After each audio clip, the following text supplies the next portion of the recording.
ഞങ്ങളുടെ സ്വർഗീയ പിതാവേ, ഈ സമയം കർത്താവെ, സാമ്പത്തിക ബുദ്ധിമുട്ട് അനുഭവിക്കുന്നവർക്ക് വേണ്ടി പ്രാർത്ഥിക്കുന്നു. കർത്താവിൻ്റെ സാന്നിധ്യം ശക്തമായി ഈ നിമിഷം വെളിപ്പെടുമാറാകട്ടെ. കർത്താവെ, സാമ്പത്തികമായി തകർന്ന് ഇനി എന്ത് ചെയ്യണമെന്നറിയാതെ ഭാരപ്പെട്ടിരിക്കുന്ന ഒത്തിരി മക്കളുണ്ട്. ബാധ്യതകളെല്ലാം എടുത്തു മാറ്റി കർത്താവ് ഒരു വഴികളെ കർത്താവെ മക്കൾക്ക് വേണ്ടി തുറക്കണമേ. അവരുടെ സാമ്പത്തിക വിഷയങ്ങളുടെ മേൽ എൻ്റെ കർത്താവിൻ്റെ കരം ചലിക്കണമേ. നീ അത്ഭുതത്തെ ചെയ്യുന്ന ദൈവമാണല്ലോ. സ്വർഗത്തിൻ്റെ കിളിവാതിലുകളെ തുറന്ന് സ്ഥലം പോരായിക വണ്ണം ഞങ്ങളെ അനുഗ്രഹിക്കുമെന്ന് ദൈവത്തിൻ്റെ പരിശുദ്ധ ആത്മാവ് നമ്മെ അറിയിക്കുമ്പോൾ ഈ ദിവസങ്ങളിൽ കർത്താവിൻ്റെ കരം നിന്റെ കുഞ്ഞുങ്ങൾക്ക് വേണ്ടി പ്രവർത്തിക്കണമേ. ഒരു സാമ്പത്തിക വഴികൾ തുറക്കട്ടെ.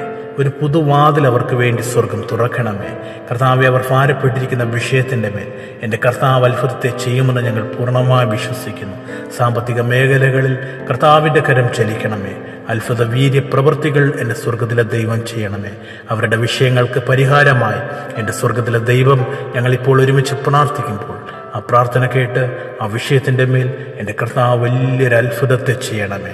സാമ്പത്തിക വഴികളെല്ലാം തുറക്കണമേ. അവരുടെ ബാധ്യതകളെല്ലാം സ്വർഗമെടുത്ത് മാറ്റണമേ. എൻ്റെ സാഹചര്യങ്ങൾ ഒരുങ്ങണമേ. സാമ്പത്തിക നന്മകളെ തടഞ്ഞു വച്ചിരിക്കുന്ന എല്ലാ പൈശാചിക മേഖലകളും സകല മാനുഷിക ബന്ധനങ്ങളെയും യേശു കർത്താവിൻ്റെ നാമത്തിൽ ഞാൻ കൽപ്പിക്കുന്നു. അത് നീങ്ങിപ്പോകട്ടെ. പുതുവഴികളും പുതു നന്മകളും അത്ഭുതങ്ങളും സ്വർഗം ചെയ്യണമേ. എല്ലാ സാമ്പത്തിക മേഖലയിലും ഭാരപ്പെട്ടിരിക്കുന്ന എല്ലാവർക്കുമായി ഞങ്ങൾ പ്രാർത്ഥിക്കുന്നു.